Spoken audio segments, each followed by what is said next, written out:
Why did Solo Sikoa lie about Roman Reigns on SmackDown? The best and worst of SmackDown. WWE's champion versus champion match between Cody Rhodes and Logan Paul is a huge mistake. Let's dive right in. The best and worst of SmackDown. WWE kicked off the post-2024 draft and post-Backlash France era of Friday Night SmackDown in style this week. The Blue Brand's latest show featured several big matches, all focused on pushing the upcoming King and Queen of the Ring event. As is common, the show had both positives and negatives. While the show flew by and was mostly good, there were also some questionable decisions. This'll aims to take a closer look at big moments from the latest edition of the Blue Brand. More specifically, we will now examine the best and worst of WWE Friday Night SmackDown this week. Worst.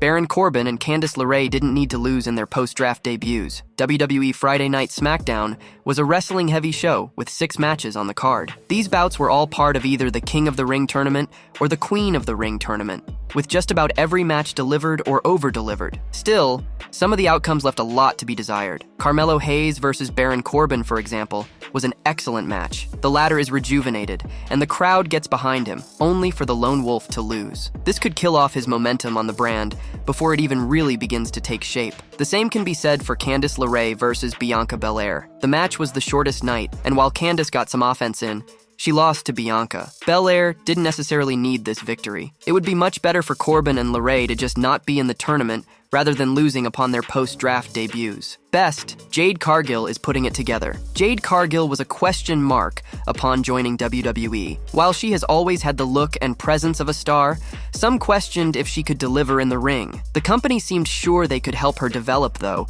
and had her training for months ahead of her debut. All of the training has apparently worked. Jade went one-on-one with Piper Niven and had a perfect match. Jade sold for the powerful Scott, but looked strong in the end, and even delivered an epic Jaded on her larger opponent. It is clear that Cargill is putting it together and will be a major star who can still deliver in the ring. Credit also goes to Piper, who unselfishly made Jade look like $1 million in the ring. Both did well, and they have clear chemistry. Worst, the undisputed WWE Championship and United States Championship should not be unified. Cody Rhodes' next challenger for the undisputed WWE Championship was announced during Friday Night SmackDown. He will be defending his prized belt against none other than Logan Paul. This is a mixed bag, but ultimately negative. The good parts come with the fact that both are big stars, and their match together in Saudi Arabia will surely deliver the goods. Unfortunately, WWE's decision to make it champion versus champion feels like a mistake. We finally got past the era of titles being needlessly merged together with the separation of the Raw and SmackDown tag team titles. Now,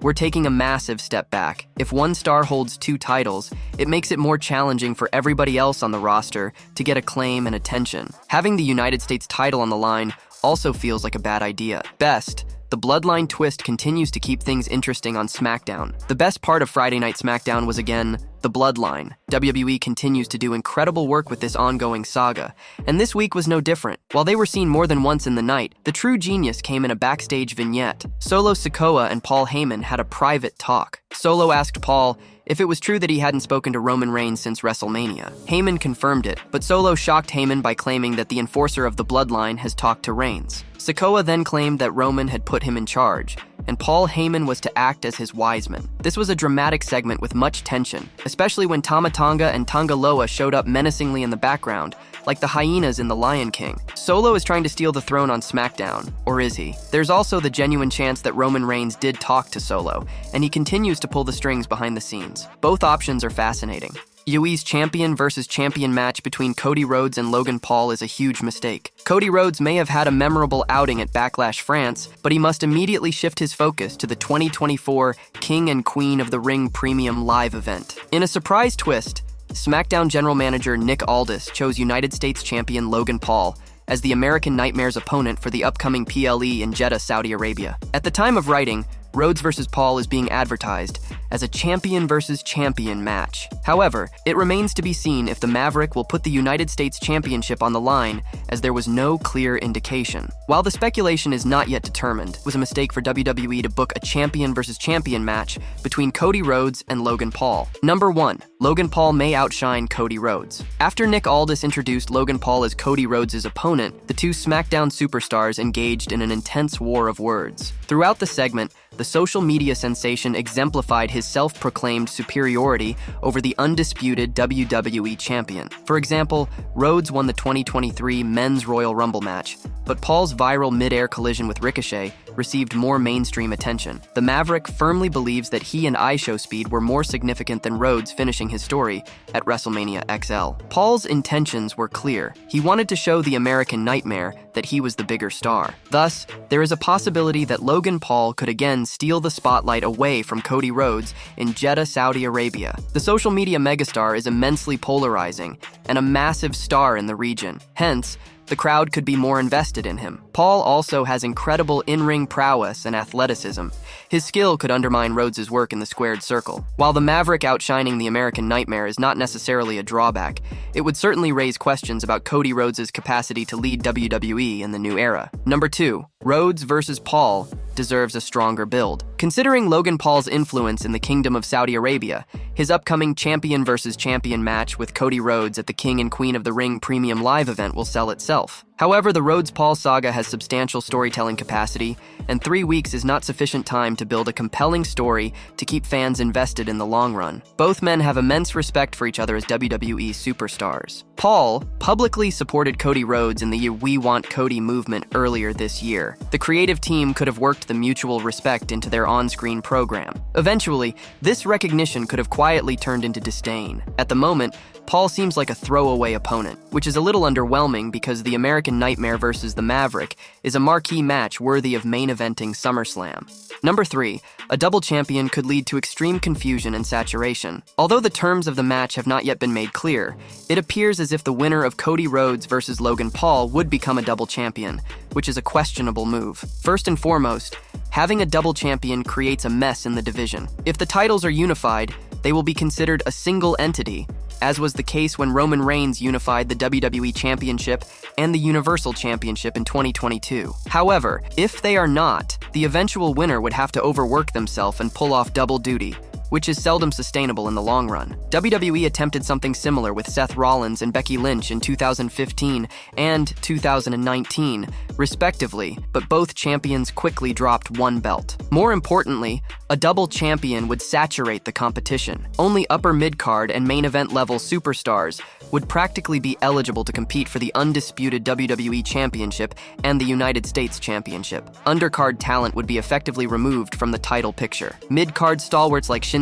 Nakamura and Andrade, who would have been credible challengers for the United States Championship, would step out of the spotlight since the division would be saturated with main eventers. Number 4. Neither man can afford to lose. Both Cody Rhodes and Logan Paul are top-tier WWE superstars with everything to lose, which makes their champion versus champion match intriguing, but risky and counterproductive as well. After an emotional and endearing struggle, the American Nightmare finally finished the story and won the undisputed WWE Universal Championship at WrestleMania XL. He is still riding on the wave of emotion, but fans' interest in him has dwindled in the absence of the Bloodline. Losing to Paul would be detrimental to his momentum and aura. It would nullify the story he finished at the Show of Shows, and Rhodes' stock would take a massive hit. On the contrary, the Maverick is on an impressive winning streak and is the current United States champion on the main roster. A loss to Rhodes would significantly curtail his momentum and take away the championship he has attempted to elevate. Thus, there is bound to be severe collateral damage at the 2024 King and Queen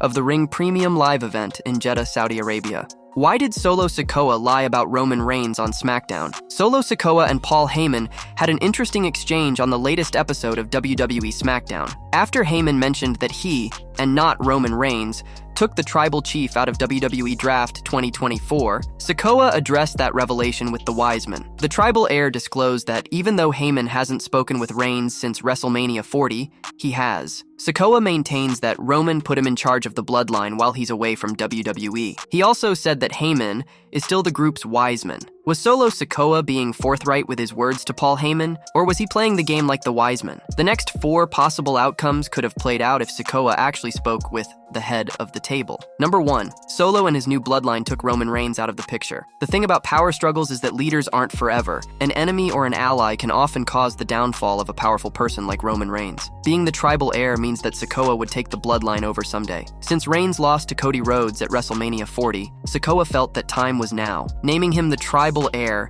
meant that a power struggle would eventually happen at some point. By saying he spoke with Reigns, Sikoa could have meant that the words came from his fists and the fists of his new allies. Taking the tribal chief out would leave a void atop the faction, one that he filled. Number 2, he talked with Roman but disobeyed his orders. Sikoa's claim that he spoke with Roman Reigns could contain shreds of truth. He could have spoken with his tribal chief following WrestleMania. What was said between the two, however, could be debatable. Perhaps Roman told him what to do in his absence, but Solo has done his own thing. Jimmy Uso messed up several times, but Roman never brutally assaulted him like Solo and Tama Tonga did. Roman could have passed along his wishes, and Sikoa carried them out how he wanted. It's happened with the interpretation of many stories throughout history. Number 3, Roman spoke to and put Solo Sikoa in charge while he is away from WWE. Solo Sikoa has been a man of few words since joining the Bloodline. He rarely spoke, but when he did, it was a newsworthy moment. Now that he's assumed control of the group on screen,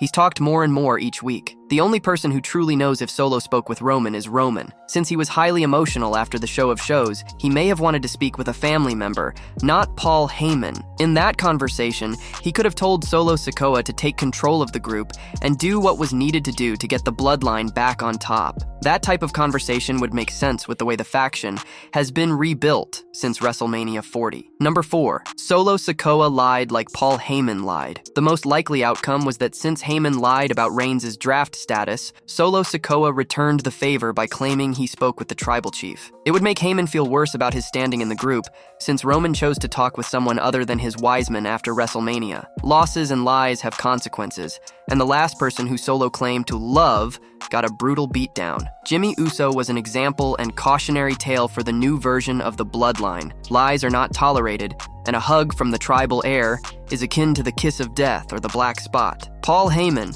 must now await his fate at the hands of the new tribal chief.